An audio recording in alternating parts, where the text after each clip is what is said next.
제목으로 함께 말씀을 나누겠습니다. 자, 사진 한 장 보실래요? 지난주에 사진 하나 보여주세요.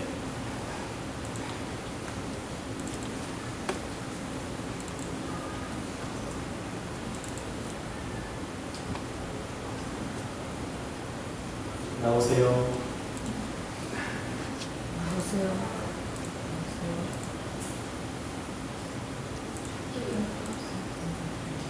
사진이 나와야 설교가 시작됩니다. 나오세요.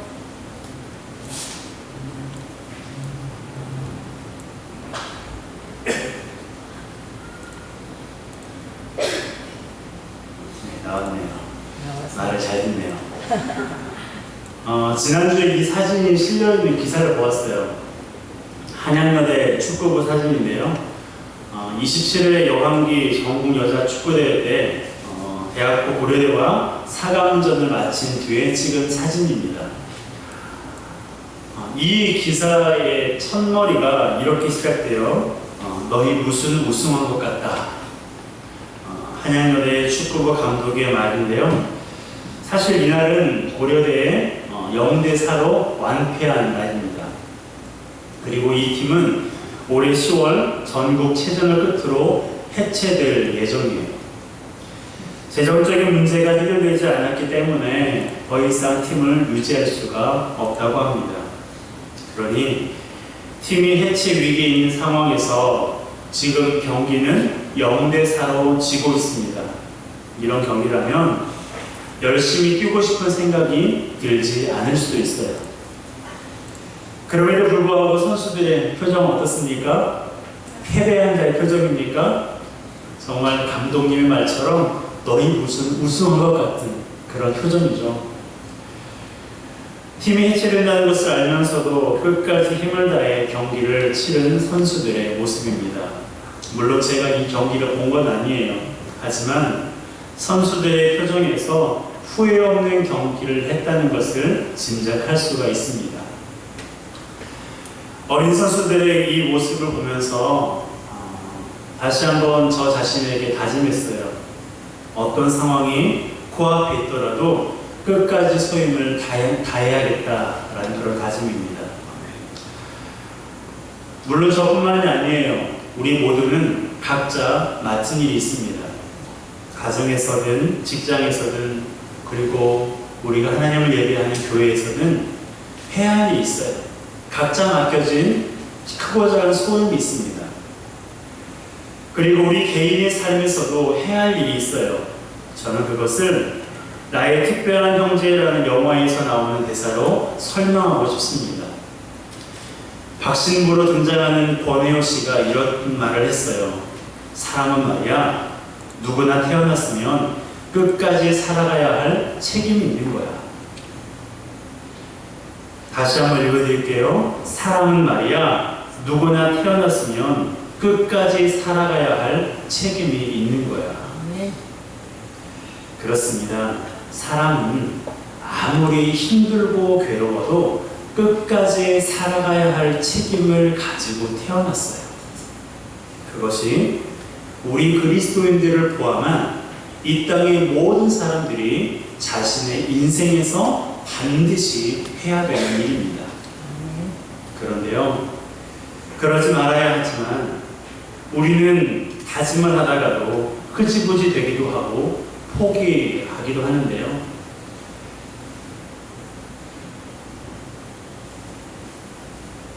그 어떤 상황에서도 우리는 그렇게 연약한 존재지만 어떤 상황에서도 절대 포기하지 않는 분이 계세요.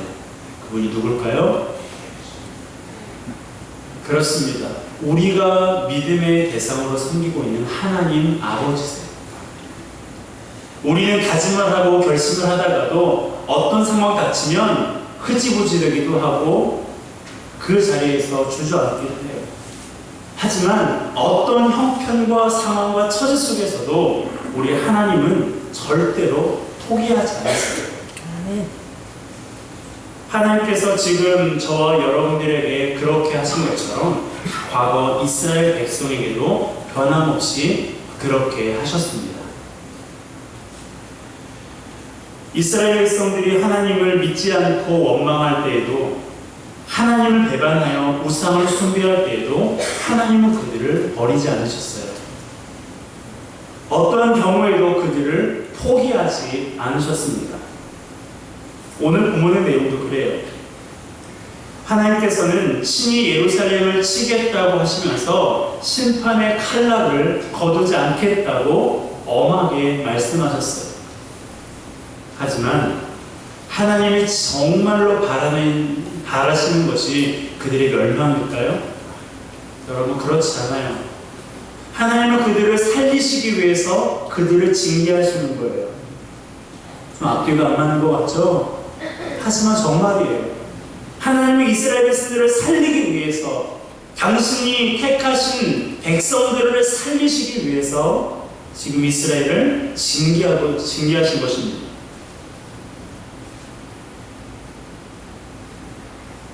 하나님께서 이스라엘 백성들을 살리시기 위해서 징계하시는데, 그러기 위해서 유다 백성이 해야 할 일이 있어요.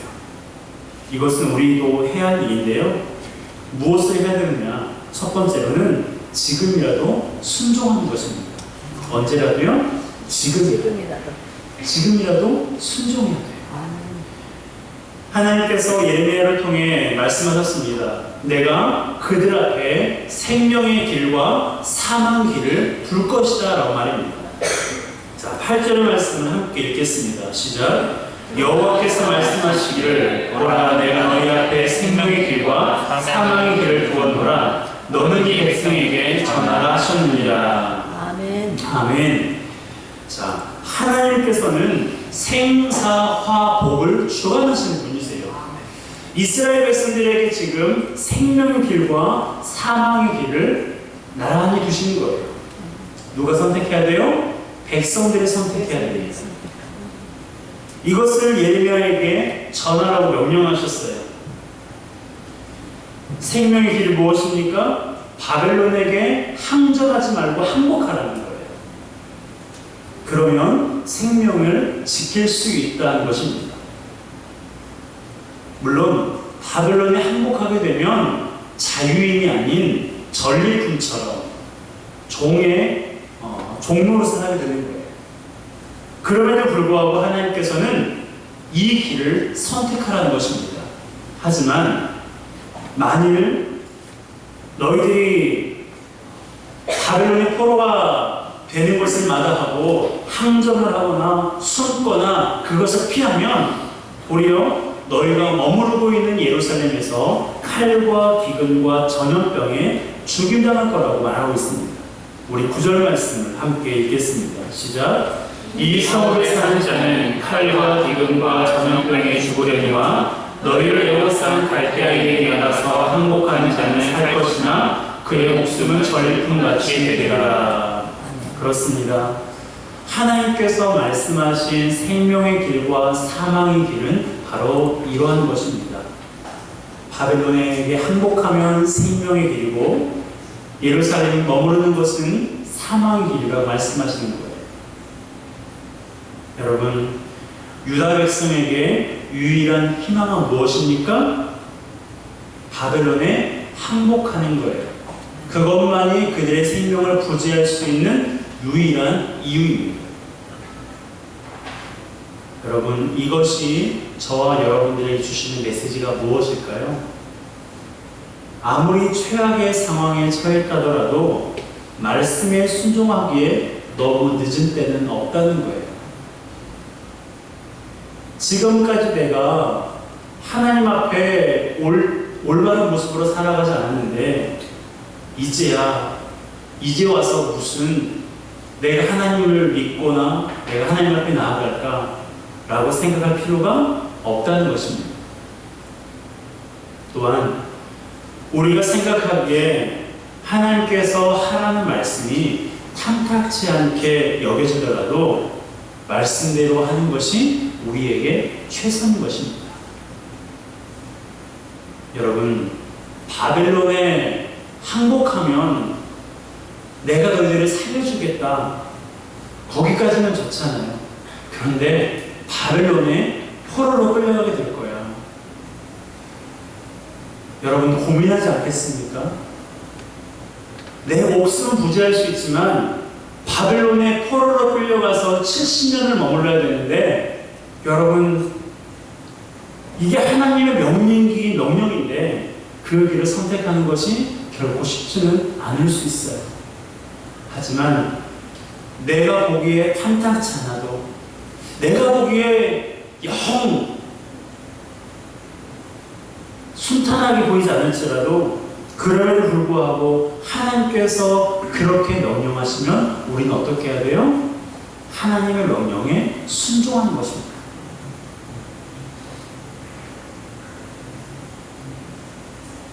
내 생각으로 이 길로 가는 것이 맞는 것처럼 여겨지고, 저 길로 가는 것이 옳지 않는 일처럼 여겨질지라도, 하나님께서 우리에게 이 길로 가라 하시면 그 길로 가야 되고, 그 길로 가지 않을 것을 명령하시면 그 길로 가지 않는 것이 하나님의 말씀에 순종하는 자의 모습인 것입니다. 여러분, 하나님은 우리보다 지혜로우신 분이세요. 하나님은 어리석은 부분이 1%도 없지만 하나님의 지혜의 뛰어남을 강조하기 위해서 바울은 다음과 같은 말을 했어요.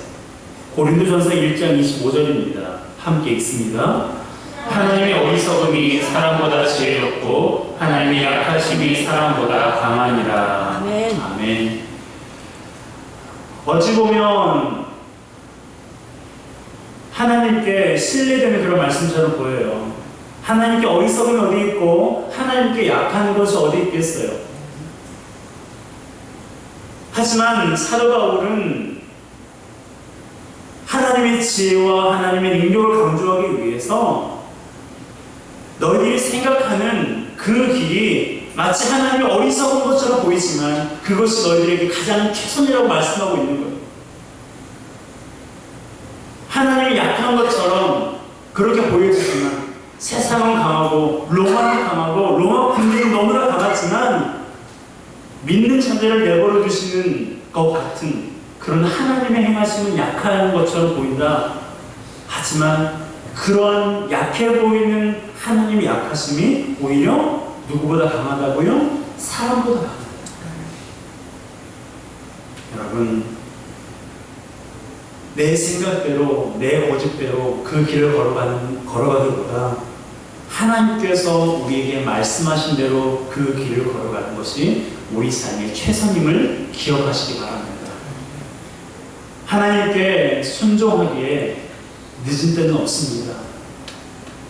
나이가 많고 이미 때가 늦은 것처럼 보일지라도 그럼에도 불구하고 하나님께서 우리에게 말씀하실 때 그 말씀에 순종하는 것이 우리 삶 속에서 가장 최선이라는 사실을 기억하며 주의 말씀에 순종하는 우리 모두가 되시기를 주님의 이름으로 축복합니다. 아멘. 두 번째로, 하나님께서 우리를 당신의 백성으로 삼으셨는데 우리가 해야 될 두 번째 일은요, 끝까지 소임을 다하는 거예요.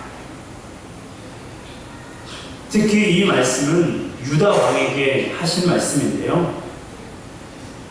우리 12절의 말씀을 함께 읽도록 하겠습니다. 12절입니다. 시작. 여호와께서 이와 같이 말씀하시니라. 다윗의 집이여, 너는 아침마다 정의롭게 판결하여 탈취당한 자를 압박자의 손에서 건지라. 그리하지 아니하면 너희의 악행 때문에 내 분노가 불같이 일어나서 사르리니 능히 끌 자가 없으리라. 아멘. 지금 유다 왕에게 하나님께서 무엇을 명령하십니까? 정의롭게 판결해라. 그래서 탈취당한 자를 압박자의 손에서 건지라 라는 명령입니다. 왕으로서 당연히 해야 되는 일이에요. 하나님께서 세우신 왕이라면 마땅히 정의롭게 판결하고 탈취당한 자를 압박자의 손에서 건져내야 됩니다. 정의로워야 돼요. 공의로워야 됩니다. 그런데요, 하나님께서 이 말씀을 하시는 때가 특이하다는 거예요. 왕으로서 마땅히 정의롭고 공의롭게 해야 되는데 이때가 언제냐? 바벨론 군대에게 포위당하고 있는데, 바벨론 군대에게 포위당해서 언제 함락될지도 모르는 위태위태한 상황입니다. 더 이상 유다 왕이 어떻게 해볼 도리가 없는 지경까지 온 거예요. 이제 하나님께서 그간 참으시다가 회개하지 않고 돌아오지 않는 유다 백성들을 바벨론에 의해서 포로로 잡혀가게 하시는 그 때가 이제 다다른 거예요. 얼마 남지 않은 것입니다. 유다 왕으로서 나가서 싸울 수 없는 노릇이고, 어떤 방법이 하나도 없는 상황 속에서 하나님은 왕에게 이렇게 말씀하시는 거예요. 너는 정의롭게 판결하여 탈취당한 자를 압박자의 손에서 건져내라. 여러분 생각해 보세요. 원래 유다 왕이 마땅히 감당해야 될 일인 것은 맞습니다. 하지만 지금 이 상황 속에서 내일이면 어찌 될지도 모르는 이 급박한 상황 속에서 지금 이러한 정의롭게 판결하고 압박자의 손에서 건져내는 것이 뭐가 중요하겠어요? 그런데도 하나님께서는 말씀하십니다. 내일 성이 함락될지라도, 내일 너희들이 바벨론의 포로가 될지라도 유다왕 너는 정의롭게 판결하라. 압박자의 손에서 건져내라고 하나님께서 명령하십니다. 무슨 말이에요? 비록 멸망이 눈앞에 있더라도 왕으로서 해야 될 일은 하는 거예요.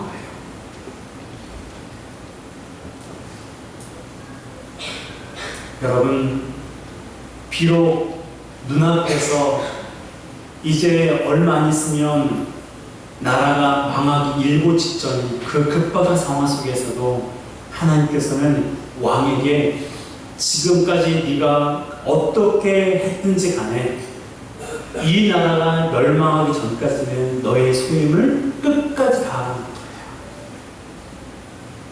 여러분, 이것이 우리에게 주신 메시지가 무엇입니까? 우리 눈앞에 어려움이 닥쳤다 하더라도 그리스도인이라면 포기하지 말라는 거예요.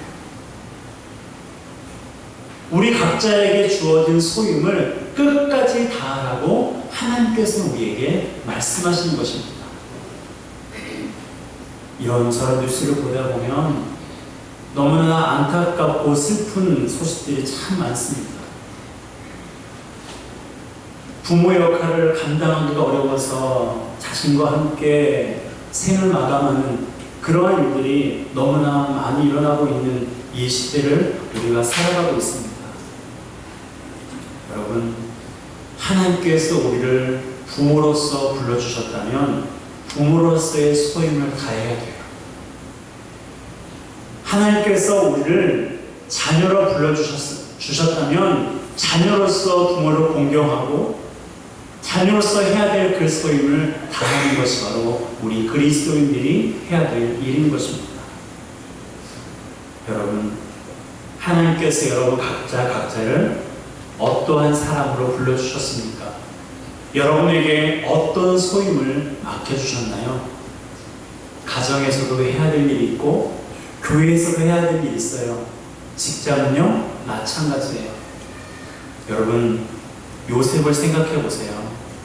요셉은 아버지께 사랑을 듬뿍 받고 있었던 아들이었습니다. 다른 아들과 달리 채색 옷을 입을 정도로 그렇게 극진한 사랑을 받고 있었던 그러한 정말 품안의 자식이었습니다. 너무나 아끼는 자녀였습니다. 모든 자식들은 다 밭에 나가서 일하는데 요셉은 내보내지 않았어요. 그런 사람이 하루아침에 형들에게 팔려서 애굽의 다른 나라의 총리의 종이 된 것입니다. 너무나 끔찍하고 처참한 상황 속에서 요셉의 한 일이 무엇입니까? 내가 여기서 탈출하면 우리 형들을 가만두지 않겠어. 여러분, 요셉은 그런 생각을 추구도 하지 않았습니다. 도리어 어떻게 했습니까? 이전까지는 그렇게 사랑받는 자녀로서 힘든 일을 한 번 하지 않았지만, 그런 사람이 종이 되었을 때 어떻게 했어요? 불평하고 원망한 것이 아니라 종의 역할을 충성스럽게 감당했습니다. 그래서 보디발에게 인정을 받았고, 인정을 받아 그 모든 가정의 총무 역할들을 감당했어요. 그런데 참 하나님도 너무하시죠. 거기에서 끝난 것이 아니라 애매한 유명을 써서 감옥에 들어갔잖아요. 참 억울하지 않습니까? 억울하게 감옥에 들어갔어요. 그러면 원망할 법도 한데, 그 마음에 분을 품을 법한도 한데, 요셉은 그렇게 하지 않았어요. 감옥에서 이제는 종이 아닌 옥살이를 하면서 죄수로서의 역할을 충성스럽게 했습니다. 어떻게 했는지는 모르겠어요. 다만 그가 그곳에서 모범적인 그런 모습으로 있었기에 간수가 그 모든 재반 업무를 요셉에게 맡길 정도였습니다. 하나님께서 그때마다 주어진 상황 속에서 자신의 소임을 충성스럽게 감당하는 요셉에게 하나님께서 어떠한 은혜를 주셨는지 여러분 다 알고 계시죠? 여러분, 지금 내가 하고 있는 이 일이 다른 사람들이 보기에는 초라하게 보일 수 있어요. 지금 나에게 맡겨주신 이 일이 다른 사람들이 보기에는 하찮은 일처럼 보일 수 있습니다. 그럼에도 불구하고 우리 그리스도인들은 어떤 마음을 갖고 살아야 되겠습니까? 이 일은 누가 나에게 맡겨주신 일이에요? 하나님이 나에게 맡겨주신 일이에요. 부모의 역할도 하나님이 주셨기에 부모가 될 수 있는 거예요. 목회자도 마찬가지고 직분자도 마찬가지예요. 학생도 마찬가지예요. 하나님께서 우리에게 그러한 소임을 주셨기 때문에, 그러한 상황을 허락하셨기 때문에 우리가 현재 그러한 상황 가운데 살아가고 있는 것입니다. 그렇다면 그 상황 속에서 우리 그리스도인이 해야 할 일이 무엇입니까? 이 일은 주님이 나에게 맡기신 일이니 내가 충성스럽게 끝까지 감당하겠노라는 마음이에요. 끝까지 그렇게 소임을 감당한 자에게 하나님께서 요셉을 통해 모든 나라를 먹이고 살리신 것처럼 하나님께서 맡기신 그 일에 우리가 끝까지 감당할 때 하나님께서 우리 한 사람 한 사람을 통해 하나님의 더 크신 일을 맡기시고 행하신다는 것입니다. 여러분, 하나님께서 여러분들에게 무엇을 맡기셨습니까? 그 맡긴 것이 하찮게 여기시나요? 보잘것없게 여기시나요? 여러분, 그러지 마세요. 하나님 보시기에 하찮은 사람이 없듯이 하나님께서 맡겨주신 그 일에도 하찮은 일이 없습니다. 그러므로 모든 일들을 주님께 하듯 하시는 저와 여러분 되시기를 주님의 이름으로 축복합니다. 하나님께서 우리에게 주신 직분도, 우리에게 주신 부모로서의 역할도, 또한 우리에게 주신 그러한 학생의 신분으로서, 그리고 자녀의 신분으로서 그 역할들을 성실하게 감당하여 하나님 앞에 영광 돌리는 저와 여러분 되시기를 주님의 이름으로 축복합니다. 이 시간 우리가 함께 찬양하겠습니다.